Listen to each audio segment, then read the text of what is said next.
retour sur le plateau de la tranche info, place maintenant à l'échange et au débat. Et comme je vous l'annonçais avant la coupure publicitaire, ce soir je reçois les partenaires de l'opération Entreprendre en lycée. Chaque année, nos jeunes effectivement prennent part à ce concours qui nous fait extrêmement plaisir puisqu'il déclenche souvent des vocations d'ailleurs, puisque certains arrivent à pérenniser leur activité, qui dans un premier temps sont fictives, mais pas tant que ça. Et pour en parler avec moi ce soir, je reçois Franck Ramin, qui est directeur du GIP d'AFI. Bonsoir Monsieur Ramin. Nous avons également Élise Alexis, qui est du dispositif 100 000 entrepreneurs. Bonsoir. Bonsoir. Nous avons également Joël Deschamps de KJD Capital. Bonsoir Monsieur Deschamps. Bonsoir. Et de l'autre côté de la table, nous avons Monsieur Thierry Cellini du cabinet Optimus Leadership et Positif. Bonsoir. Bonsoir. Et Rodrigue Trèfle du Génie d'Aladin. Bonsoir Monsieur Trèfle. Bonsoir. Mention spéciale pour la veste. Merci beaucoup. Très bien. On va se tourner dans un premier temps vers Monsieur Ramin. On sent effectivement que l'engouement grandit autour de l'opération Entreprendre en lycée. On va finalement peut-être déroger à on va dire, des préconçus qui nous voient comme étant plus des employés que des chefs d'entreprise. J'ai envie de vous dire qu'on a passé une année qui était quand même très difficile avec le Covid. Est-ce que vous voulez quand même les envoyer, entre guillemets, à l'abattoir ? Non, mais justement, mais toutes les entreprises sont face à cette crise, hein, donc ils doivent faire face aussi. Donc mettre les jeunes en situation face à une crise aussi, c'est aussi les mettre dans une situation réelle, dans un contexte réel. Donc c'est pour cela que nous avons quand même tenu le rectorat de la Guadeloupe et la région Guadeloupe à pouvoir poursuivre l'opération malgré le contexte sanitaire. Donc il faudra nécessairement s'adapter au contexte. Donc il y aura des petites règles supplémentaires. Et il y aura des petites règles supplémentaires, des adaptations, revoir éventuellement quand il y aura besoin de mettre en place des règles sanitaires bien précises, adapter les événements. Donc on en discutera si vous le voulez plus tard. Mais c'est vrai qu'aujourd'hui, c'est quand même 15 millions d'entreprises qui ont fait le pari d'aller jusqu'au bout, et comme chaque année. Donc là, nos partenaires sont ici présents pour pouvoir les accompagner et justement pour les aider à surmonter toutes les contraintes liées à la crise. Alors justement, on a des chefs d'entreprise qui ont dû passer le creux de la vague. Bon, on n'a pas tout à fait passé le creux d'ailleurs, puisqu'on en a une troisième d'ailleurs qui nous tombe dessus. Qu'est-ce que vous diriez justement à ceux qui souhaitent se lancer dans l'entrepreneuriat ces temps-ci, en cette période de crise, Monsieur Deschamps? Je pense que toute période offre des opportunités. Ah, vous voyez direct, c'est le chef d'entreprise. Direct pour voir les opportunités. Absolument. Moi, je crois que dans tout contexte, il faut s'adapter. Et il y a des opportunités, savoir les saisir, savoir passer à travers. D'ailleurs, c'est un moyen de vérifier si on a en face de nous de vrais futurs chefs d'entreprise et de véritables entrepreneurs. L'entrepreneur, ce n'est pas quelqu'un qui baisse les bras face aux difficultés, qui fait face, qui continue, qui avance. Donc, les 15 millions d'entreprises qui ont tenu tête, ce sont certainement corpuscule de personnes qu'on verra dans quelques années occuper la scène économique chez nous. Des jeunes plutôt déterminés, on va dire. Je dirais cela. Monsieur Trèfle. Oui, donc je dirais aussi que c'est une belle période pour créer, puisque... Donc là, c'est une belle période pour créer. Maintenant. Aujourd'hui, oui, c'est une belle période pour créer. Pourquoi j'avance cela? C'est que, vous savez, à toute période, on a besoin de produits ou de services, et le monde de l'entreprise, c'est de vendre un produit ou un service. Donc on va devoir soit trouver un problème pour apporter une solution qui va donner le résultat. Les problèmes tombent chez nous de toute façon. C'est ça. Donc aujourd'hui, cette période va être un problème pour certains, donc qui va pouvoir apporter et amener des idées qui vont créer ce nouveau produit ou service de demain. Donc nous sommes dans un bel exemple concret et de pouvoir avoir de belles opportunités à créer son entreprise aujourd'hui. Donc quand on est en phase de création, ça peut plutôt être sympa, mais quand on est déjà chef d'entreprise depuis plusieurs années, alors ça s'est passé comment? Alors quand on est chef d'entreprise, c'est là où on va faire parler sa capacité de s'adapter et pouvoir innover. Donc un entrepreneur a besoin de cela, de pouvoir se dire que nous vendions aujourd'hui des produits qui étaient utilisés, qui étaient consommés d'une certaine manière, et grâce à cette problématique qui va entourer le monde d'aujourd'hui et de demain, on va devoir faire évoluer nos produits pour être sûr d'être toujours numéro 1 et ne jamais avoir un peu peur de la concurrence, puisque c'est ce qu'elle va faire, pouvoir mettre en avant des produits demandés par la clientèle d'aujourd'hui. Monsieur Cellini. Je partirais dans la même direction que Monsieur Deschamps. Pour preuve, dans certaines cultures, le mot crise a deux significations. Effectivement, crise, mais aussi opportunité. Et déjà, quand on est chef d'entreprise, l'ADN, c'est aussi rebondir, savoir rebondir. Un chef d'entreprise a cette capacité de rebond et une énergie qui est l'optimisme et aussi l'agilité. Donc, on va dire ce qui nous arrive permet au chef d'entreprise effectivement de puiser dans ses ressources et de rebondir, de réfléchir, de revoir sa stratégie, mais dans quel objectif? D'être meilleur. Donc c'est une opportunité, ce sont des opportunités. On dit que les jeunes ont une résilience, une adaptabilité qui est plus poussée que la nôtre. Vous êtes d'accord avec ça? Alors, je dirais oui, puisque quand on regarde actuellement les mini-entreprises qui sont proposées, ils sont inventifs. Ils s'adaptent avec... donc on voit actuellement sur les mini-entreprises qui sont proposées, beaucoup proposent des services et des produits qui touchent au numérique. Oui, je vois qu'il y a de la domotique. Il y a de la domotique, il y a de la protection de la surveillance, il y a de la vente à distance aussi. Et donc, ils sont aussi plus aguerris à utiliser les réseaux sociaux pour pouvoir justement faire du marketing. Voilà. Donc, il y aura un attrait tout particulier pour un volet particulier sur les réseaux sociaux ou pas? Sur cette édition. Certaines mini-entreprises ont déjà créé sur les réseaux leur page de mini-entreprise. On peut citer Instagram, Facebook. Donc, toujours en conditions réelles, ils vont pouvoir commercialiser justement leurs produits? Oui. Ça va se jouer à ça. Oui. Parce que vous ne voulez pas le reconnaître chaque année que la mini-entreprise qui techniquement fait le plus gros chiffre d'affaires, techniquement devrait être la mini-entreprise gagnante. A priori. Nous n'avons pas forcément la même approche, puisqu'on a au niveau, puisque c'est quand même un projet, une opération qui a un caractère pédagogique. Donc, il y a aussi on a déjà dépassé la pédagogie. Il y a un caractère pédagogique, mais il y a aussi il y a un bon chiffre d'affaires, oui, mais après derrière, il y a tout le côté management, communication, il y a tout un certain nombre de choses qui rentrent aussi dans les critères qui permettent d'évaluer la mini-entreprise. Mais qu'est-ce qui est le plus important? On a des chefs d'entreprise. Qu'est-ce qui est le plus important? La finalité, le chiffre d'affaires? Ou tout ce qui englobe effectivement la partie marketing, la partie communication, les visuels, logos, enfin tout ça? Qu'est-ce qui compte le plus? Le chiffre d'affaires? Moi, je dirais la vision. La vision. Ouais, je dirais la vision parce que n'oublions pas, nous sommes dans un contexte, nous sommes dans le contexte guadeloupéen, donc on ne peut pas se projeter sur un contexte autre. Nous sommes en train de former des jeunes pour pouvoir changer une image, changer une tendance en Guadeloupe. Donc, introduire ceci dès le lycée, permettre à des jeunes justement d'être des futurs entrepreneurs, c'est nouveau, même si nous sommes à la 12e édition. Donc, une vision. Qu'est-ce que nous pouvons apporter comme service? Qu'est-ce que nous pouvons apporter comme service à la population, mais qu'est-ce que nous pouvons apporter comme valeur ajoutée à la Guadeloupe? Donc, il ne convient pas de dire que nous allons aujourd'hui avoir des chefs d'entreprise qui vont calquer ce qui se passe ailleurs. Mais on a plutôt aussi des gens de franchise ici, justement. Non, mais justement. La vraie question est là.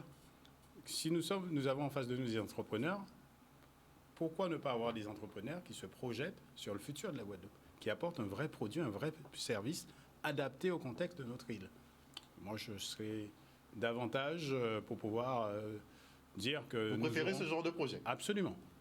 Alors, moi je suis un entrepreneur de longue date. Je pense qu'apporter quelque chose à notre île par des personnes de l'île, c'est une vraie valeur ajoutée. Là, vous nous parlez de votre profil un peu. Peut-être, finalement. Pourquoi pas. Ouais, sur l'innovation, le fait justement d'intégrer de nouveaux marchés ici en Guadeloupe. Absolument. Ça, c'est votre domaine en fait. Absolument. Monsieur Trèfle. Alors moi, en plus de cette innovation, il faudra rajouter aussi prendre en compte notre territoire et pouvoir répondre à certaines problématiques qui vont toucher le territoire par rapport à ces actions. Et je pense notamment par rapport à la problématique d'emploi, de chômage que nous avons. Et ces jeunes aujourd'hui vont pouvoir amener cette motivation à ce que des plus jeunes que nous, des moins expérimentés que nous, vont pouvoir en quelque sorte apporter et donner un certain profil d'une réponse à comment faire baisser ce chômage, comment créer de nouveaux produits et surtout un chef d'entreprise qui a réussi à créer un désir chez un client pour ensuite le combler, ça c'est de la valeur ajoutée. Et cette valeur ajoutée, c'est celle qui va permettre de pouvoir soigner et amplifier la beauté de notre territoire. Vous parlez un peu d'industrialiser. Alors, il faut des industries, créer des emplois autour de filières carrément. On va dire que industrialiser va devenir une routine de ce marché mondial et nous en Guadeloupe, nous avons besoin de nous démarquer. Donc c'est d'où la richesse d'entreprendre en lycée qui, chez nous, on va laisser place à cette jeunesse qui... Ils n'ont pas forcément de diplôme, ils n'ont pas d'expérience dans le monde de l'entrepreneuriat. Mais pourtant, chaque année, vous allez remarquer qu'on va être surpris.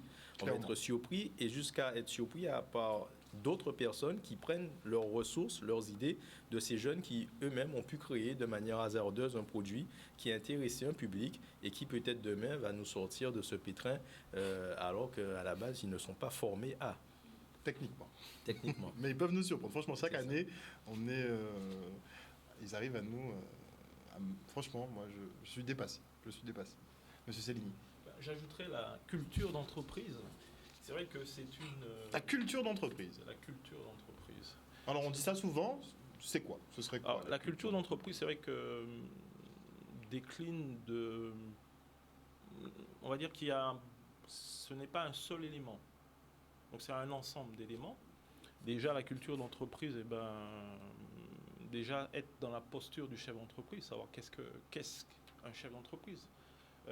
Deuxièmement... Mais c'est quoi alors? C'est celui qui veut faire de l'argent? C'est le visionnaire? Non, la culture, dans la culture d'entreprise, il y a aussi la qualité de service, la fidélisation du client, la structuration de son entreprise, et puis aussi mieux se connaître en tant que chef d'entreprise, connaître ses points forts, et aussi toujours chercher à se former. Aussi, formation. Voilà, aussi former aussi ses collaborateurs, choisir les bons collaborateurs, être accompagné. Voilà, donc c'est un ensemble de choses qui fait que on apporte de la valeur ajoutée. Donc le fait qu'on commence par des jeunes qui commencent déjà très tôt, on leur donne cette possibilité d'avoir cette culture d'entreprise. Voilà, de vraiment dire, un chef d'entreprise, on ne s'improvise pas. Et même on le devient. On s'améliore. C'est une construction. Mais on se forme. Aussi, on peut avoir un mentor. Mais pour pouvoir toujours proposer un service de qualité. Voilà. Très bien. Alors, on a l'opération quand même 100 000 entrepreneurs qui a été lancée il y a quelques années. Justement, c'est censé être une réponse au chômage, permettre justement aux jeunes de développer leur propre activité. Ça fonctionne ou pas? Oui, ça fonctionne. Depuis 2017, du coup, on est présent en Guadeloupe et on vise à transmettre la culture et l'envie d'entreprendre aux jeunes, donc entre 13 et 25 ans. Donc l'idée, c'est vraiment d'entreprendre sa vie professionnelle, donc de prendre en main sa vie professionnelle, donc notamment par le biais de projets, d'objectifs à atteindre. On va sensibiliser donc les jeunes à cette culture d'entreprendre. Donc, comme disait Monsieur Céligny précédemment, c'est effectivement cette culture d'entreprise qu'on souhaite transmettre donc aux jeunes. Alors, est-ce que la transmission se passe bien? Est-ce qu'ils sont réceptifs ou bien c'est pas encore ça? Effectivement, on parle au sein de 100 000 entrepreneurs de rôle modèle. Donc, le fait de faire intervenir donc, des entrepreneurs permet aux jeunes donc, par la suite d'être sensibilisés à donc, des vocations aussi, et ça leur permet par la suite donc, de pouvoir ouvrir donc, leur champ des possibles et voir plus grand par la suite. Donc oui, ils sont tout à fait satisfaits, en tout cas pour l'instant, de nos actions. Donc ce serait plutôt par méconnaissance que nos jeunes ne se tourneraient pas vers l'entrepreneuriat. Pas par peur de se lancer effectivement dans ce défi. Alors par manque peut-être de rôle modèle. Plus de rôle modèle.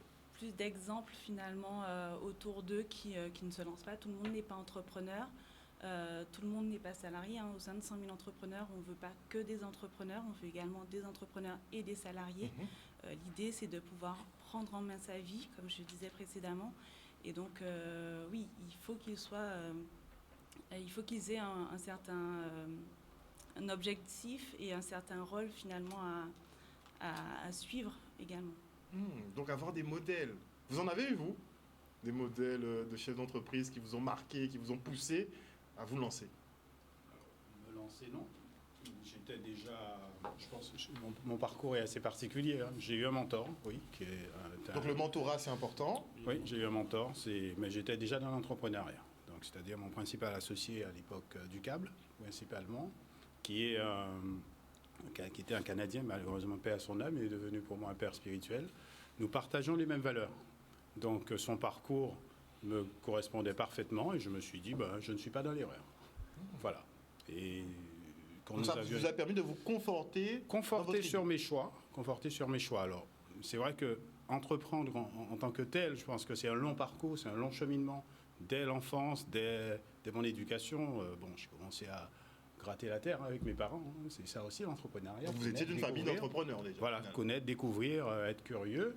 Et là où j'ai eu vraiment la conviction, je me souviens, j'étais parti faire un stage chez Merlin Gérin, actuellement groupe Schneider, un stage de recherche.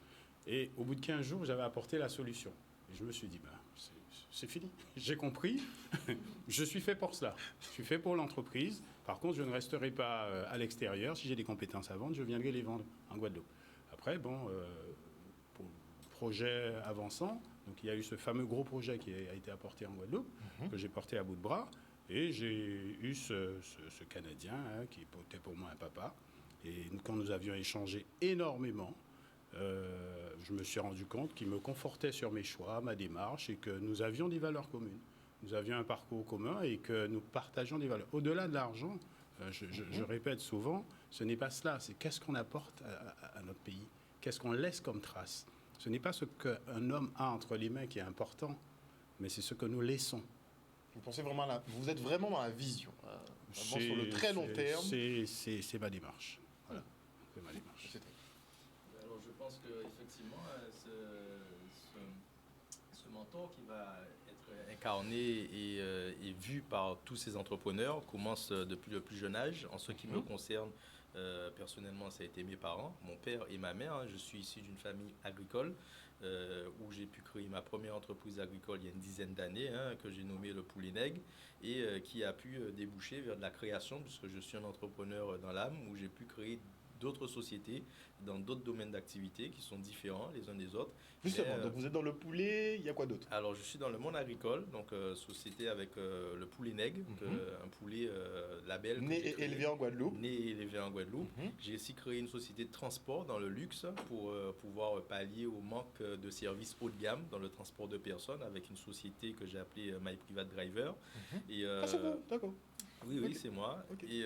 Et aussi, ma dernière création, donc je suis coach thérapeute pour accompagner toutes les personnes dans l'entrepreneuriat et surtout résoudre les problèmes relationnels qu'on peut y avoir, que ce soit au niveau professionnel, familial ou même personnel.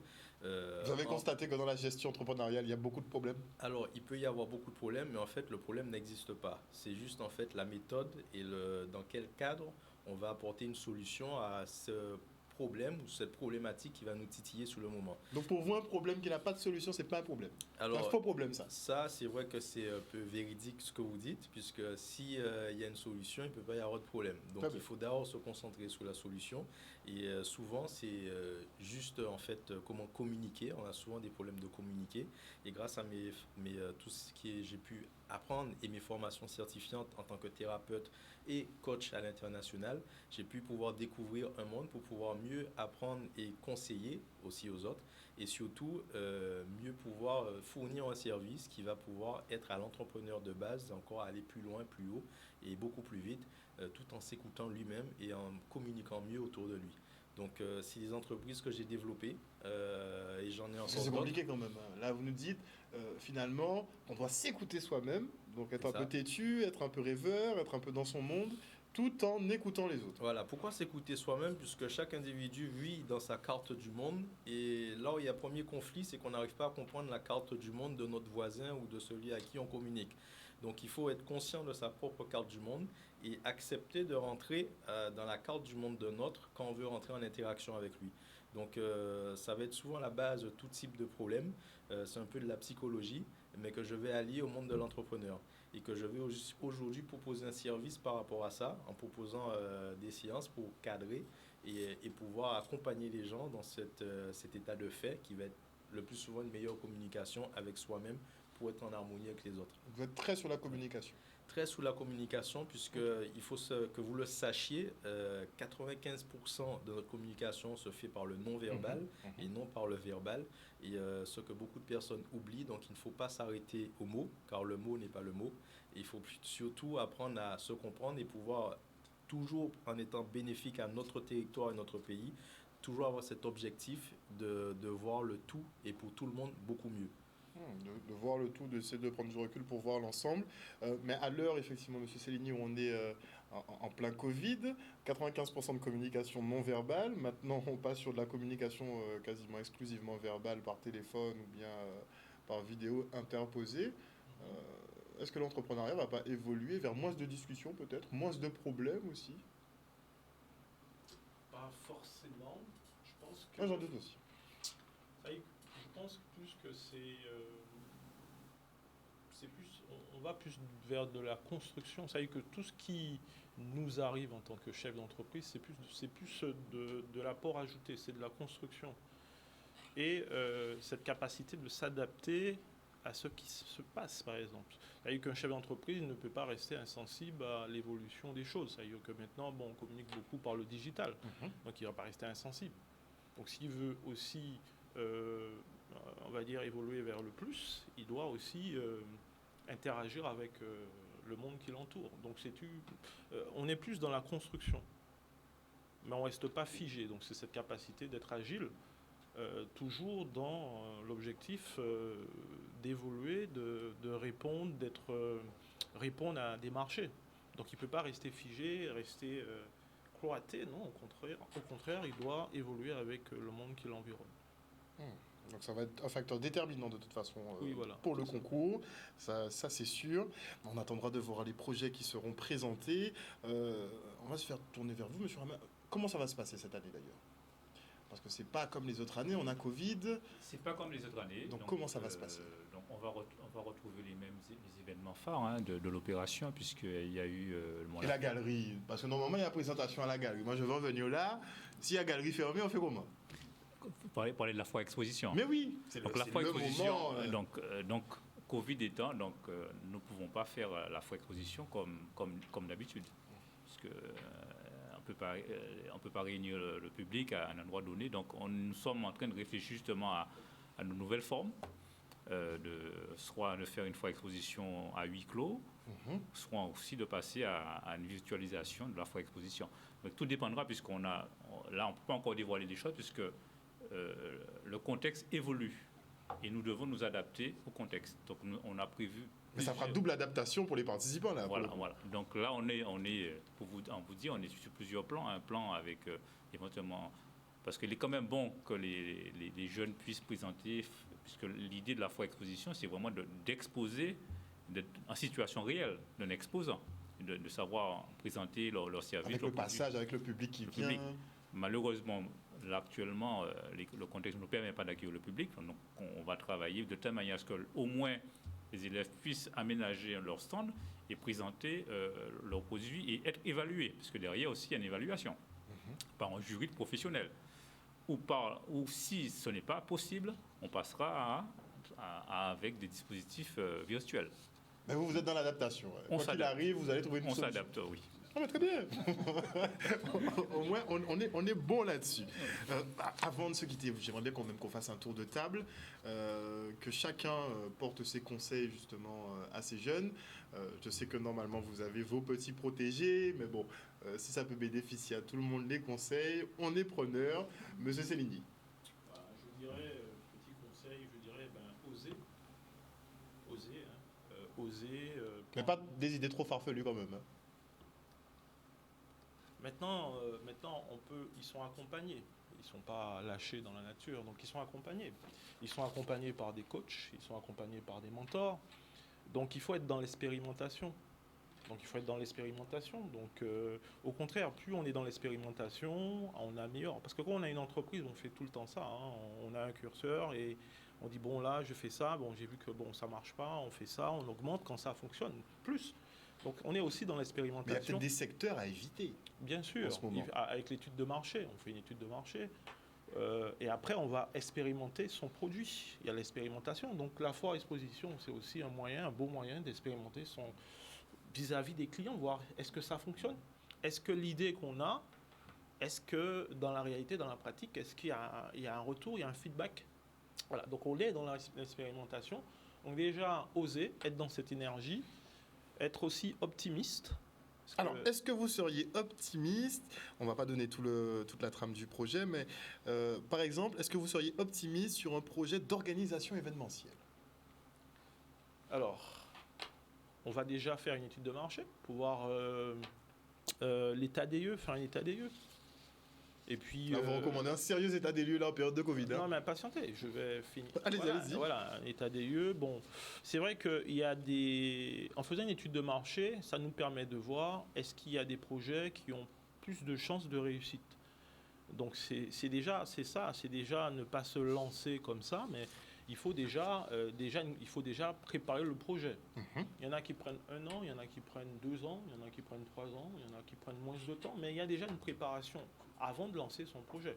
Donc il faut faire une étude de marché et voir est-ce que par rapport à la situation, il est bon de se lancer dans tel projet. Maintenant, il faut savoir est-ce que si pour chercher des financements, vous savez, il y a des banques qui financent moins certains projets. Voilà, donc il faut... Justement, est-ce que les banques ne se passent pas le mot sur certains secteurs clés qui sont à financer et d'autres qui doivent disparaître? On nous a un peu présenté la chose comme ça. Hein. Oui, c'est aussi une réalité. C'est aussi une réalité. Il y a des secteurs d'activité qui sont plus à risque que d'autres. Voilà. L'événementiel, par exemple, Bah, le mettriez dans... Vu la situation, c'est vrai que c'est pas évident. Maintenant, cependant, on a constaté que beaucoup s'essaient au digital. Voyez, On a vu spectacle, par exemple, du côté de la Casa, voilà, des on a concerts vu, numériques. voilà, maintenant. Et puis, bon, il y a aussi la capacité d'adaptation. On a vu beaucoup, par rapport au couvre-feu, on a vu que des événements qui finissaient plus tard commencent plus tôt. Oui, on a vu qu'on pouvait sortir plus tôt. Ouais, Aussi. donc, C'est vrai. il y a beaucoup d'éléments. Donc, il faut pas rester figé. Il faut avoir cette capacité d'adaptation, d'agilité, et puis de voir loin, d'anticipation. Mais le mieux, c'est de se donner toutes les chances dès le départ avant de se lancer. Déjà, il y a l'étude de marché. Étude de marché pour bien cibler son Voilà, il y a peut-être des tests à faire, avant de lancer le produit vraiment. Voilà. Et puis aussi de se faire accompagner. Ce qu'on ne sait pas faire, on délègue, on se fait accompagner. Ça peut être un expert comptable, ça peut être un coach en entreprise, en organisation des entreprises. Mais au moins se faire accompagner avant de se lancer dans son projet. Et là, je pense aussi que ces jeunes ont cette chance-là, que d'autres avant n'avaient pas. Ah, clairement. Voilà. Clairement. On a d'autres projets qui sont assez ambitieux quand même. Il y en a un qui pourrait intéresser Monsieur Trèfle. Je ne sais pas qui vous allez chapeauter, mais une solution pour limiter les vols dans les exploitations agricoles. Vous êtes séduit ou pas? Alors, je suis parfaitement séduit. D'ailleurs, cette année, je suis sorti coach pour eux. Ça nous étonne, ça ne m'étonne même pas. Voilà, donc je rencontre une problématique d'ailleurs qui va être réelle à la Guadeloupe, où j'ai lancé une nouvelle marque en neuf qui s'appelle les œufs APLG. Ce sont des œufs plein air. C'est la première exploitation qui fournit des œufs en code 1 en Guadeloupe, plein air. Et on a d'énormes problèmes avec ces chiens errants et autres prédateurs qui attaquent les animaux.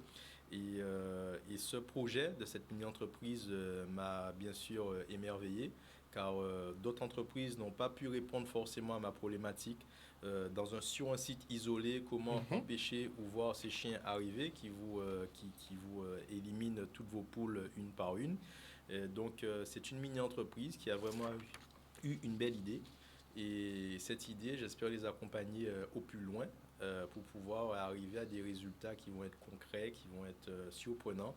Et je suis aujourd'hui ravi d'avoir des projets comme cela au sein d'Entreprendre en lycée, car ça confirme que nos jeunes ont des belles idées.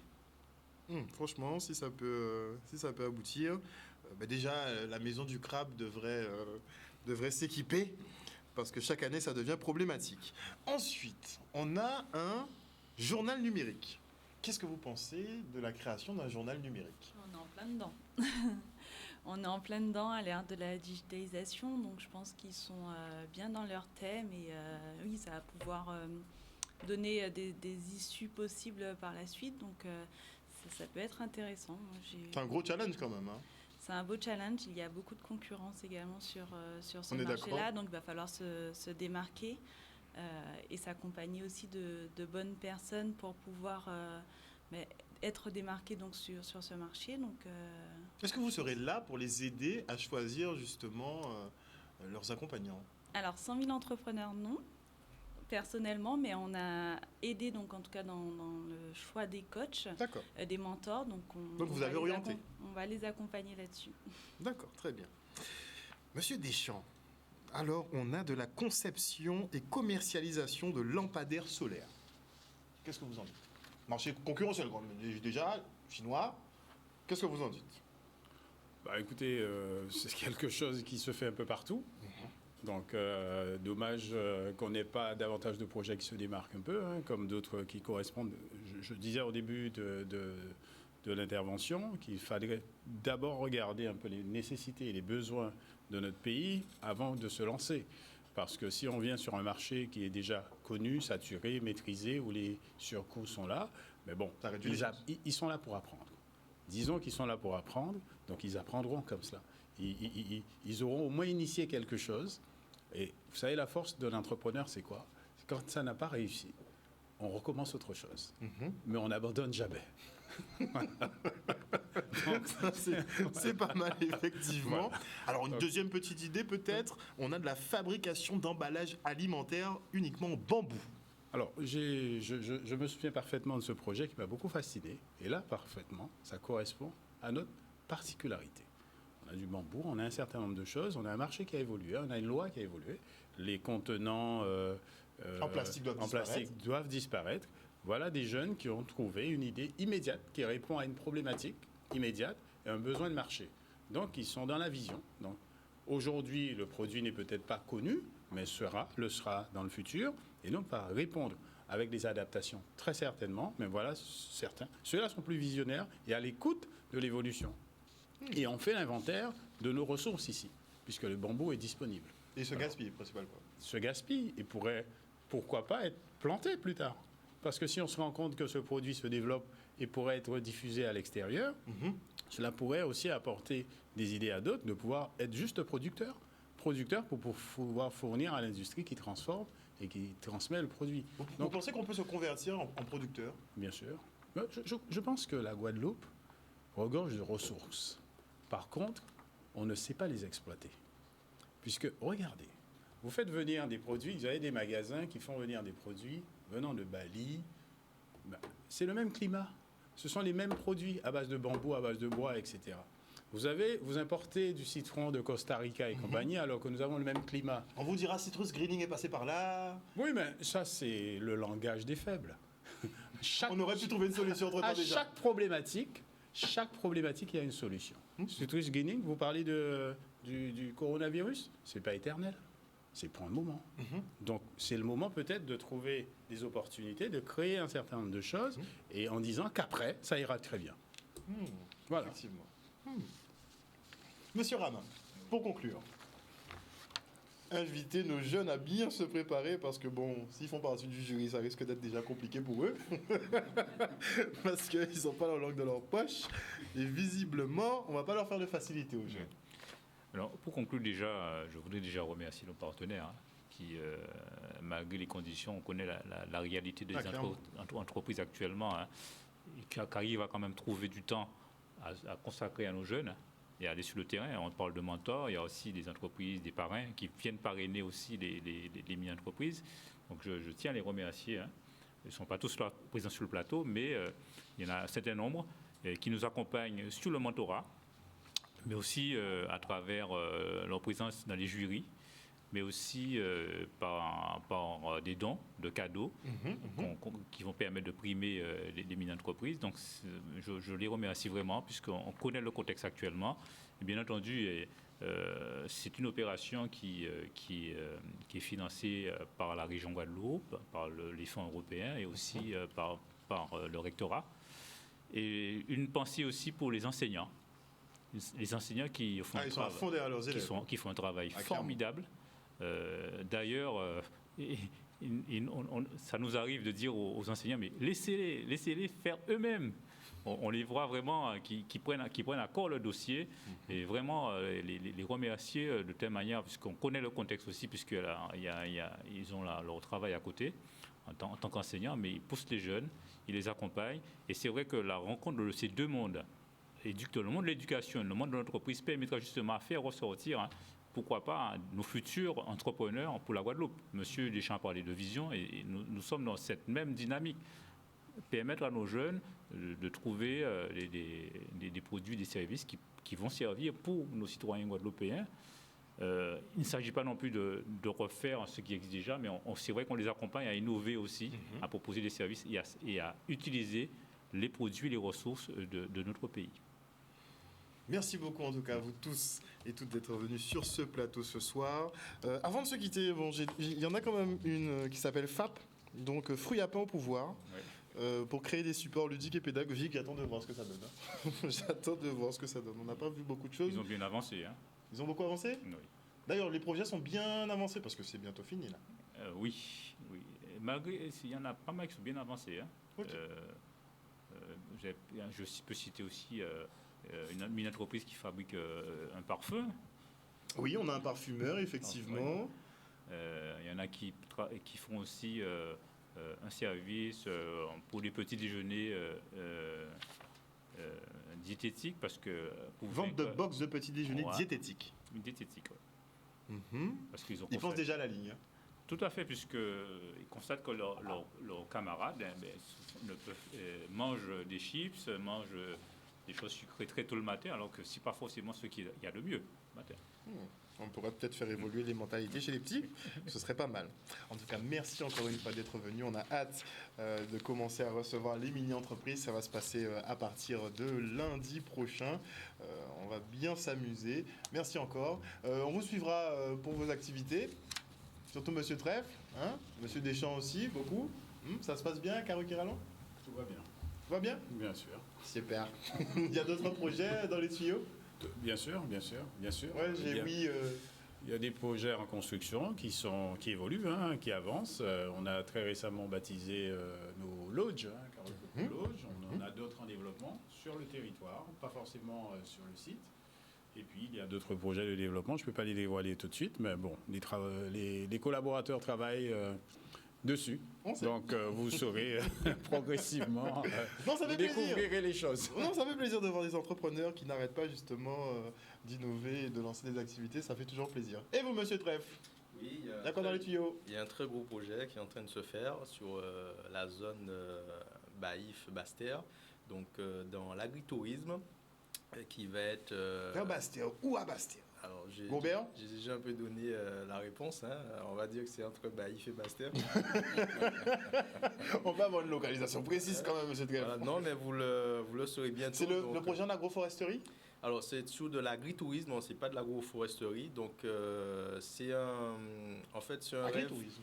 Agritourisme, c'est que vous allez avoir de l'accueil en même temps qu'une exploitation agricole qui va être 100% bio. Donc, je vais payer un droit d'entrée, je pourrais cueillir ce que je veux. Oui, alors non, vous n'allez pas accueillir ce que vous voulez, vous allez peut-être payer le droit d'entrée, oui, mais en fait c'est une exploitation agricole qui va être certifiée bio, qui a déjà démarré, donc sous une exploitation de mangue bio, et ce côté touristique où nous allons faire en interne un joli parc pour accueillir les enfants, les moins jeunes et aussi les plus vieux.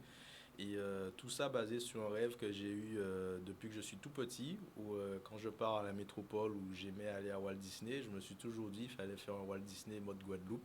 Et c'est un projet que je travaille déjà depuis plusieurs années et qui sortira dans les, on va dire, dans les quelques mois à venir. et que je serai ravi de vous présenter aussi. Donc il y aura un parc d'attractions du côté de Basse-Terre? Il y aura un parc d'attractions agritouristique qui va être toujours dans l'innovation guadeloupéenne et fait par des jeunes où je suis en train de mettre en place avec mon frère qui s'installe dans l'agriculture, tout comme moi, comme j'ai pu le faire il y a une dizaine d'années. Donc ça va se passer en famille, ça c'est très bien. Pas problème, ça m'a suscité quelques questions. Je rends l'antenne sur les mangues.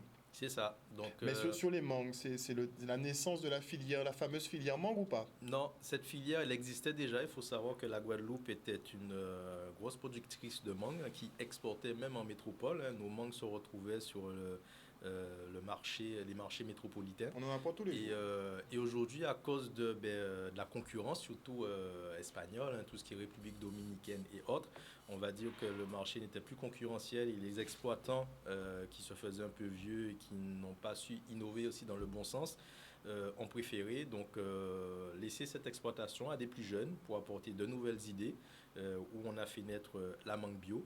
Et bien sûr, tout ce qui va être autour de cela et accompagné de cela, puisque c'est une belle exploitation, on a beaucoup d'espace, on pourra ajouter et agrémenter d'activités qui sont notamment pour l'accueil et la diversification de nos attractions guadeloupéennes pour animer tout ce qui est pour nos enfants, nos moins jeunes et même les plus vieux. Donc c'est peut-être la naissance de la filière mangue qu'on attend depuis des années aussi. Alors la renaissance, puisqu'elle La existait renaissance. déjà et il y en a Et je ne toujours comprends pas un autre aspect, c'est qu'on nous parle, oui je finis, on nous parle de compétition justement avec les autres pays, mais visiblement notre mangue pomme bat toutes les mangues au niveau international. Alors, donc comme vous le savez, la Guadeloupe reste quand même meilleure sur beaucoup de points. Sur quasiment tous les points. Voilà, on donc est d'accord. Si ce n'était pas connu, ça reste à se faire connaître. Et oui, nous avons de belles variétés de mangue ici chez nous. Et surtout, nous avons aussi une industrie agro-transformation qui se développe et qui, je pense, qui sera bientôt très reconnue au sein du territoire européen. Car je pense que nous faisons très peu, mais nous le faisons bien.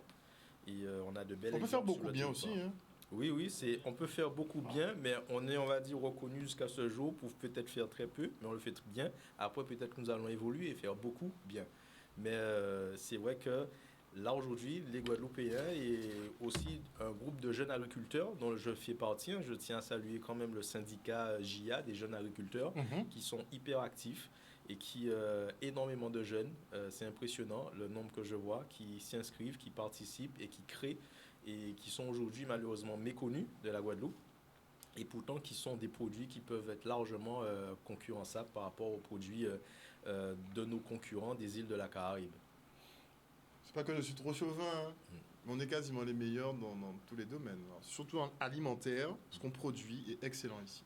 C'est vrai. On peut prendre quelques références, que ce soit melon, que ce soit mangue, peu importe. On produit des choses qui sont de très bonne qualité, mais on l'ignore encore, j'ai l'impression. En tout cas, merci beaucoup.